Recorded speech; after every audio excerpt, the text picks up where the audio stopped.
Bien, j'ai donc essayé d'appliquer le principe que je vous ai énoncé la dernière fois, qui en fait consiste à utiliser une B-spline pour savoir où placer les coupes. Mais en fait, plutôt que de le faire juste sur une petite section, je l'ai fait sur toute la longueur euh, de l'arrière en fait, du fuselage.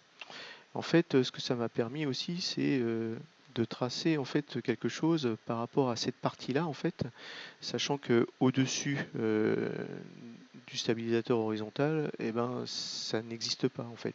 Et en fait, comme vous voyez, je suis intéressé par ce dernier point-là parce qu'en fait, au-dessus là, on va mettre sans doute une coupe, mais qui va être dans l'autre sens, qui va pas avoir des coupes dans le sens vertical, mais qui va avoir des coupes dans le sens horizontal.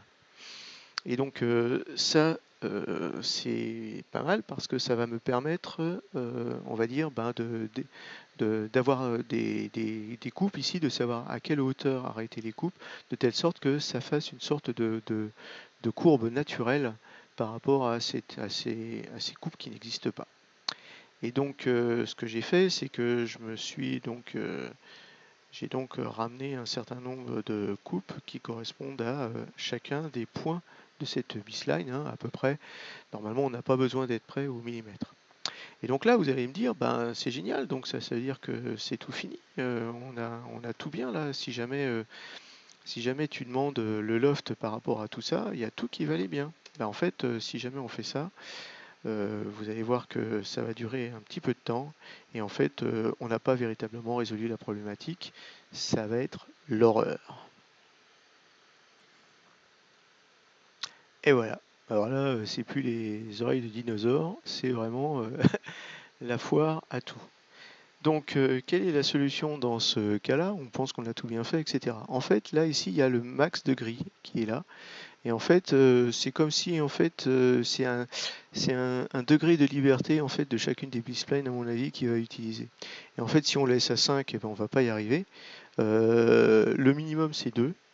Sachant que 1, c'est ce qu'on appelle les rule based, hein, c'est-à-dire des segments de droite entre chacun des profils, mais qui donnent donc des angles un peu partout. 2, ça adoucit les choses. Et si jamais je mets 2 ici,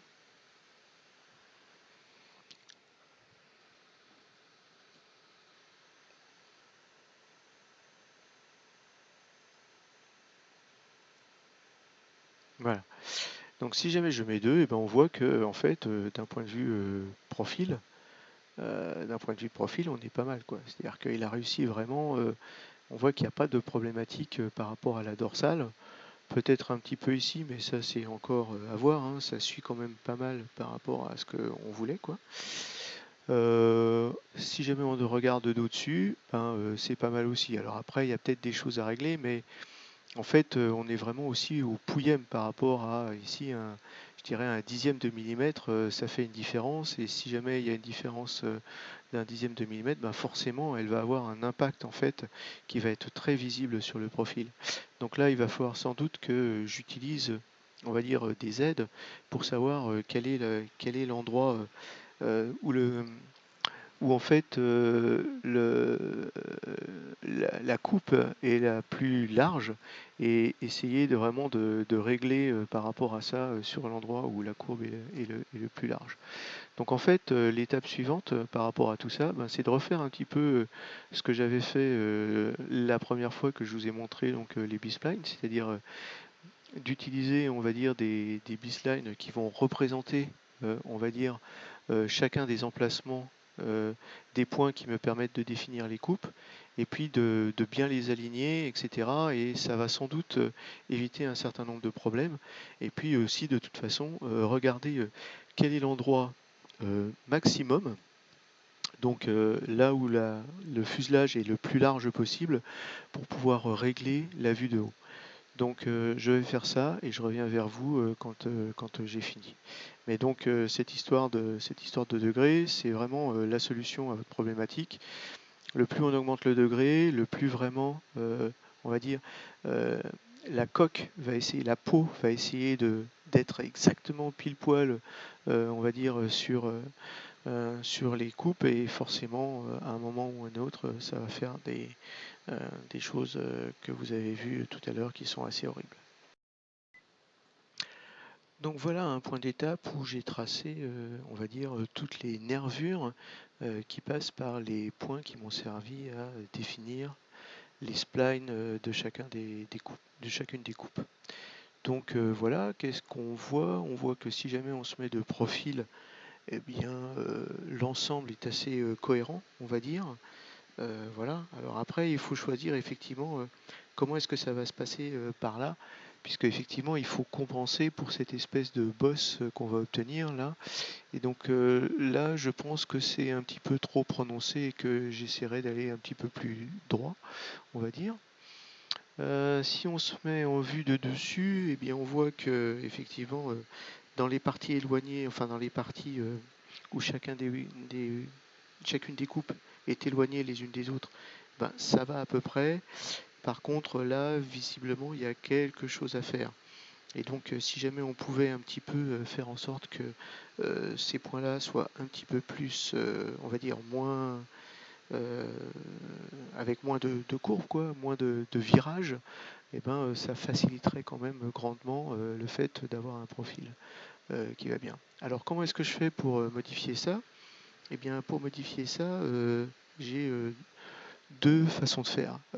D'une part, il faut modifier effectivement la, la nervure, on va dire. Donc pour modifier la nervure, c'est quelque chose sur lequel on va éditer cette spline. Et puis en fait, on va faire coulisser un petit peu, on va dire, les points par rapport à là, quoi. Alors, vous voyez que c'est jamais très facile puisque tout est lié en fait. Et si jamais je me remets maintenant au-dessus, on voit que normalement j'ai dû gagner un petit peu, mais j'ai perdu un peu là. Donc c'est pour ça que il faut travailler la chose de façon assez itérative pour y arriver. Donc c'est pour ça que ça va me prendre un petit peu de temps et je reviens vers vous quand j'ai fini. Bon, donc on a ces nervures, effectivement, et on va essayer de faire en sorte que ces lignes, elles soient jolies, vraiment avec des courbes naturelles, bien, etc.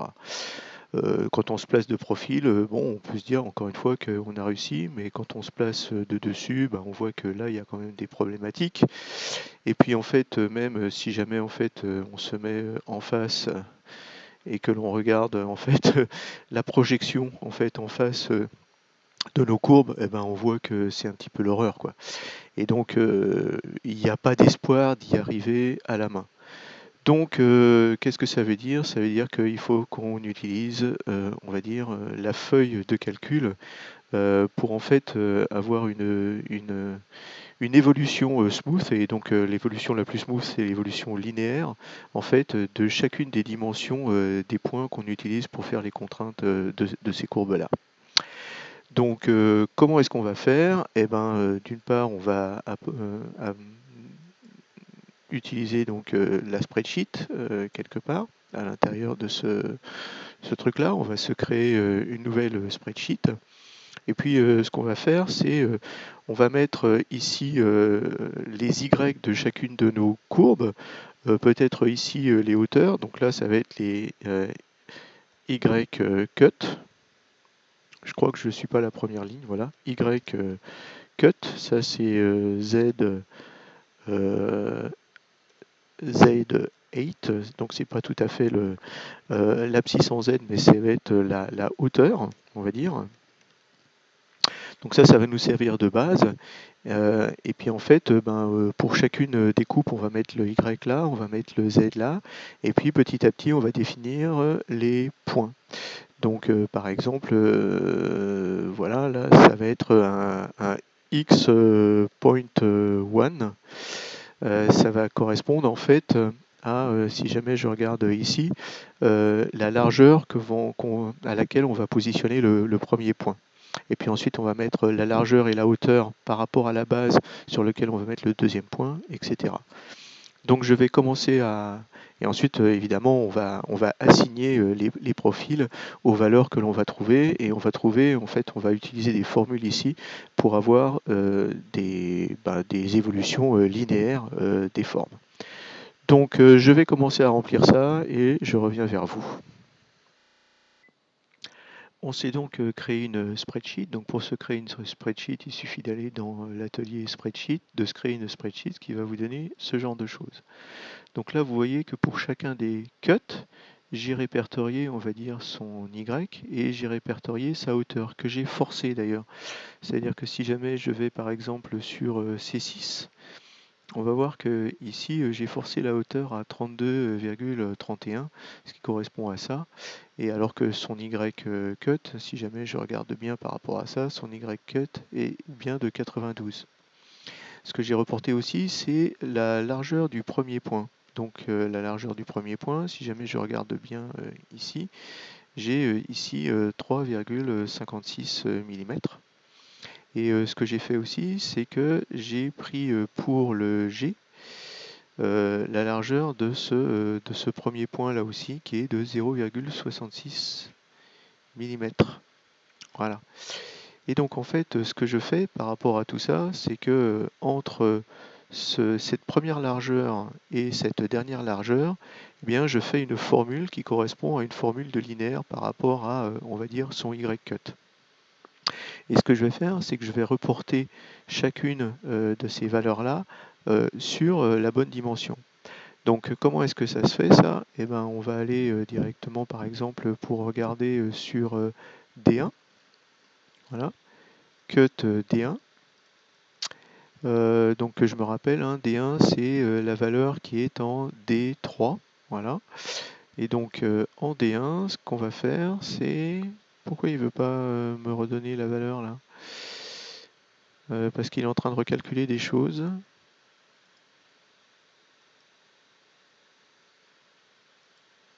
Ah, quelquefois ça marche plus, donc il faut retourner dans par exemple Part et regarder sur D1 et voilà, ça marche. Donc en fait, ce que je voulais dire, c'est que cette hauteur, cette largeur là, en fait, je vais en faire une variable. Donc je vais prendre ça, je vais dire que cette largeur là, je vais aller ici et je vais dire spreadsheet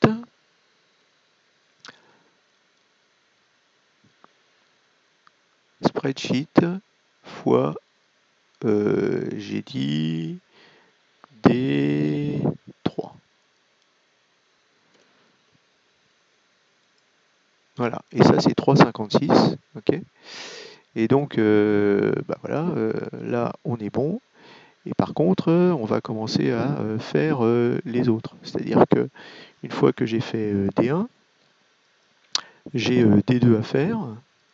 Et donc c'est la même chose. D2, je vais dire que ici, cette largeur-là, largeur, c'est spreadsheet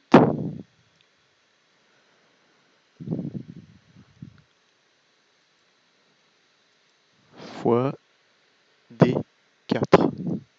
Voilà. Et là, on a bien 2,98. On peut aller vérifier, hein. Ok. Là, c'est bien 2,98. Et je vais continuer comme ça pour toutes les largeurs. Et donc, petit à petit, ça va me faire une évolution linéaire. Donc, l'évolution linéaire, elle va être là et elle va être bien. Mais en fait, elle va se faire par rapport à mon profil de fond, là.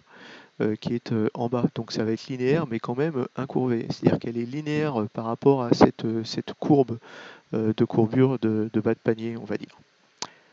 Voilà, je reviens vers vous quand j'ai tout fini. Et non, je ne vais pas vous demander de vous abonner ou de me donner de l'argent sur une quelconque cagnotte, etc. Par contre, ce qui est le plus important pour moi, en fait, c'est de faire vivre, on va dire, une communauté, de partager de la connaissance, de l'expérience, des échecs aussi. Et donc, si jamais vous pouviez mettre des commentaires, voir si jamais vous faites la même chose chez vous, si jamais ça vous est utile, si jamais vous avez des idées d'autres façons de faire que vous voudriez que je teste, par exemple, eh bien, ça, pour moi, c'est la chose qui a le plus de valeur. Allez, à bientôt!